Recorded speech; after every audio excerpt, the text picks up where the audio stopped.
আসসালামু আলাইকুম ভাই ব্রাদার, সবাই কি অবস্থা, কেমন আছে? এবং সকল সাকিবিয়ানদেরকে সেলুট জানাই, সেলুট। বরবাদ এখন বরবাদময় গতিতে বাংলাদেশে চলতেছে। আসলে আমরা প্রবাস থেকে যা দেখতেছি, মানে মাক্ষম চলতেছে। আর মাক্ষম চলার ভিতরেও কিন্তু একটা একটা পিপিলিকার দল আছে, যেটা শুরু থেকে সেন্সর একবার আটকাইছে, আবার সেখান থেকে সাকিবিয়ানরা এটা যুদ্ধ কইরা এটা উদ্ধার করছে, করার পরে এখন আবার একটা দল, একটা গ্রুপ বের হইছে, যেটা হচ্ছে যেটার সাথে সরাসরি এই দাগি টিম অ্যাড আছে। এবং ওই যে সেই শাকিল, ওর নাম কি, শাকিল, ওই তুফানের প্রডিউসার শাকিল, ও অ্যাড আছে।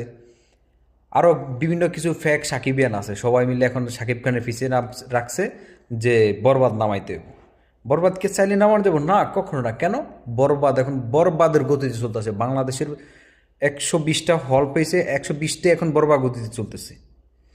রাত দিন 24 ঘন্টা সব সময় হাউসফুল হাউসফুল হাউসফুল। এটা একমাত্র সাকিব খান দ্বারাই সম্ভব, অন্য কারো দ্বারা সম্ভব না।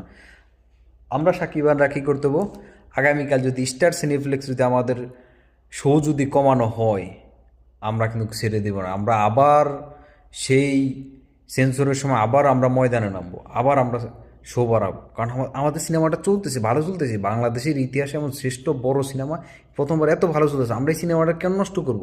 আমরা এটা নষ্ট হতে দেবো না। সো আমরা যে যেখানে থাকি সেখান থেকে প্রতিবাদ জানাই এবং ভালোকে ভালো বলি। আর ওই দাগিকে সবাই বয়কট করি।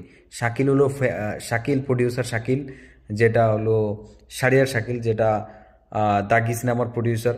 ও নিজের সিনেমা বা মানে ও ওই ইকবালের ফতে ফতে যাইতেছে এখন বর্তমান। লাভ নাই। শাকিব খান একাই 100, ওর পিছে লাগে লাভ নাই। ওরে ভালো বিট দিতে পারলে ভালো টাকা প্রফিট করতে পারবো, ওর পাশে থাকতে পারলে প্রফিট করবো। পাশে না থাকবা গোয়ায় লাত্তি মেরা সাকিবিয়ানরা বাইর করে দিব। ঠিক আছে, সবাই অ্যাক্টিভ থাকো। বরবাদ দেখো, বরবাদ দেখো, বরবাদ অত্যন্ত ভালো সিনেমা।